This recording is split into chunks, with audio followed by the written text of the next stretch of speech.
You keep lying when you ought to be truthing. And you keep losing when you ought to not bet.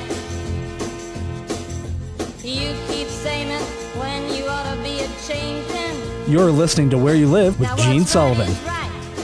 Welcome back. This is Where You Live. I'm Gene Sullivan, broadcasting from the True North Painting Studios. The show's brought to you by Extreme Exteriors and American Family Insurance, the Kim Bennett Agency. As an American Family agent, Kim believes that there is so much more to insurance than the policy itself.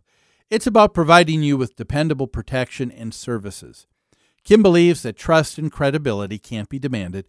It can only be earned by what you say and what you do. Give her a call at 651-482-1598 and tell her Gene sent you. It's time now to hear from the Minnesota Multifamily Association. The MHA Minute is brought to you by Start to Finish Maintenance Contractors. Start to Finish provides 24-hour service for all your home and business maintenance needs. Call Start to Finish at 952-259-1219 for your home, for your business, for your peace of mind. When you rent out your home, you automatically become a small business owner and are subject to all kinds of rules and regulations. Fair housing laws, rental licensing, CRPs, lead paint, radon, carbon dioxide, just to name a few. As someone who provides rental housing, you'll have to learn more about your community, your city council, and your law enforcement agencies than you ever imagined. But if you properly manage your business, you'll also become an important and positive partner in the community. The Minnesota Multi-Housing Association is the most comprehensive resource you'll find for everything you need to help you successfully manage your rental business. Visit mmha.com. That's two M's, mmha.com. Look around the website, download the free guide to successful property management, download the free brochure about the eviction process, and learn about the many ways you can turn your small business into a good business.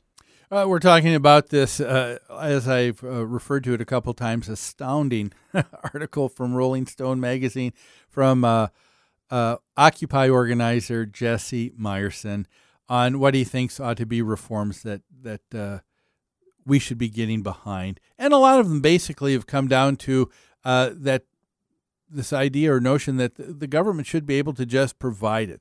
The idea that there should be an endless amount of money because, as he said so eloquently, there is no such thing as a money tree. It's much easier to produce money than fruit. You just enter numbers into a spreadsheet, and voila, you have more money. He was also talking about this group of vilified people called landlords. They don't do anything in providing any kind of service or value to you as an individual. All that they do, and this was in another tweet of his, he said just recently, he said, the only reason landlords own land that they, quote, unquote, purchased is that because big government recognizes the ownership and purchase and backs them up with guns.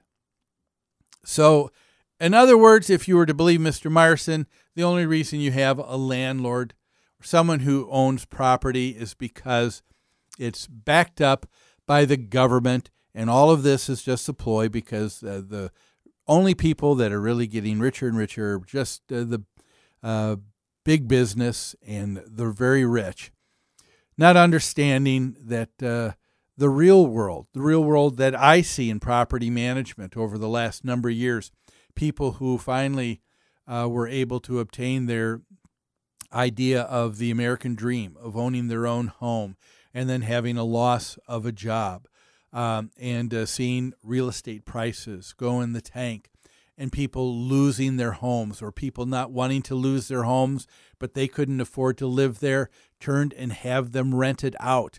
And these are the people we've called the accidental landlords, not because that they're doing anything spectacular and just raking money hand over fist, but no, because they're trying to be a good citizen, someone that's going to make good on their obligations. They said to the bank, you know what? I said I was going to pay that mortgage, and I'm going to pay that mortgage. And they're doing that. They're living a little less nicely renting themselves, renting it out, and they're probably also supplanting additional money just to continue to make that because they want to be good citizens and not just see things go off to the wayside.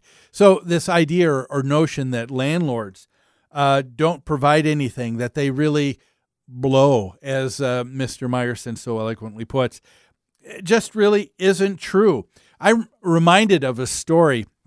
A couple years ago, I was switching cars, and a car that I had for a number of years, I ended up donating it to a school that helped people work on cars and to be able to get a job in the automotive industry.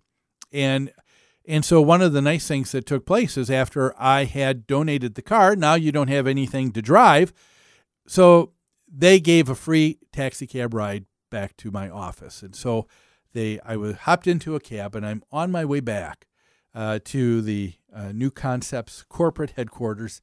And I was talking to a guy who had come to the United States maybe just 7-8 years earlier. And he was a very friendly gentleman. And he started striking up a conversation with me.